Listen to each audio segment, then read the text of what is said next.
खिलाफत आंदोलन। प्रथम विश्व युद्ध में ब्रिटेन के खिलाफत तुर्की की पराजय के फलस्वरूप ऑटोमन साम्राज्य को विघटित कर दिया गया। ऑटोमन साम्राज्य जो था वहाँ तुर्की एक तरह से मुस्लिम राष्ट्र के जो एक खलीफा थे वो हेड थे।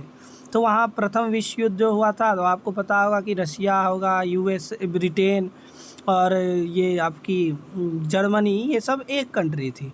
और इधर से ऑटोमन साम्राज्य के हाथ में इटली ये सब लड़ रहा था। और उस समय इटली आ चुका था आपके मैप में। तुर्की के सुल्तान को अपने शेष प्रदेशों में भी अपनी सत्ता के प्रयोग से वंचित कर दिया गया था। मतलब उसके जो सुल्तान थे उसके हाथ से सब पावर छीन लिया गया था। इससे मित्र राष्ट्रों द्वारा नियुक्त एक उच्चायोग के अधीन कर दिया गया था।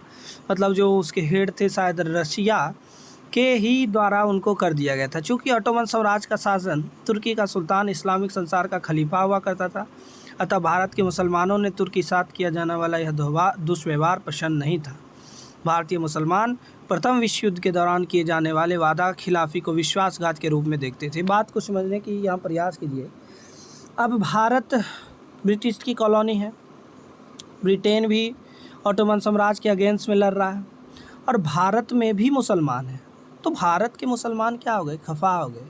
और खफा एक खिलाफ चला गया, उसके विरुद्ध चला गया, तो वही है खिलाफत आंदोलन। ठीक है, ये एक आपका उर्दू टाइप का शब्द है। अतः 1920 के प्रारंभ में भारतीय मुसलमानों ने तुर्की के प्रति ब्रिटेन की अपनी नीति बदलने के लिए बाध्य करने हेतु जोरदार आंदोलन प्रारंभ किया, जिसे खिलाफत आंदोलन कहा गया। महात्मा गांधी और भारतीय राष्ट्रीय कांग्रेस के अमृतसर अधिवेशन में समर्थन पाकर यह आंदोलन काफ़ी सशक्त हो गया। नवंबर 1919 में ही महात्मा गांधी अखिल भारतीय खिलाफत आंदोलन के अध्यक्ष बन चुके थे। इसे गांधी जी ने भी हिंदू मुस्लिम एकता के महान अवसर के रूप में देखा। मतलब उस समय जो हिंदू मुस्लिम अलग थे, एकता की भावना नहीं था, तो उन्होंने सोचा कि क्यों ना हम खिलाफत आंदोलन को, असहयोग आंदोलन को एक साथ लग लिया जाए, नॉन कोऑपरेशन मूवमेंट।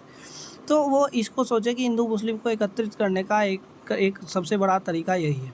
खिलाफत आंदोलनकारियों ने 3 सूत्री मांग पत्र तैयार किया। तुर्की के सुल्तान को पर्याप्त लैंगिक अधिकार प्रदान किया गया ताकि वह इस्लाम की रक्षा कर सकें।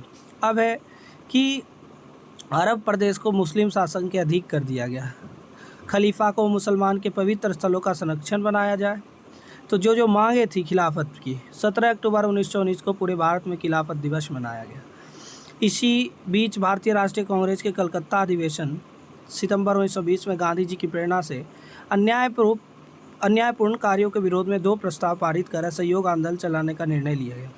प्रथम खिलाफत मुद्दे पर ब्रिटिश सरकार का दृष्टिकोण एवं द्वितीय पंजाब में निर्दोष लोगों की हत्या, जो आपका जालियांवाला बाग हत्याकांड हुआ था, करने वाले बर्बर प्रदर्शनकारियों को दंडित करने में सरकार की विफलता।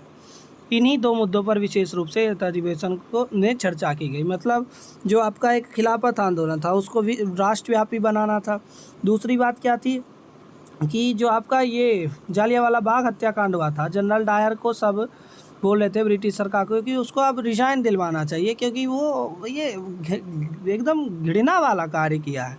तो दिसंबर 1920 के कांग्रेस के नागपुर अधिवेशन में कलकत्ता अधिवेशन के प्रस्ताव को पुष्टि की गई तथा स्वशासन की जगह स्वराज का लक्ष्य प्रस्तावित किया गया। इस अधिवेशन में कई रचनात्मक कार्यक्रम तैयार किए गए, जिससे कांग्रेस के लक्ष्य प्राप्ति को बल मिला। अब हम लोग कल पढ़ेंगे असहयोग आंदोलन।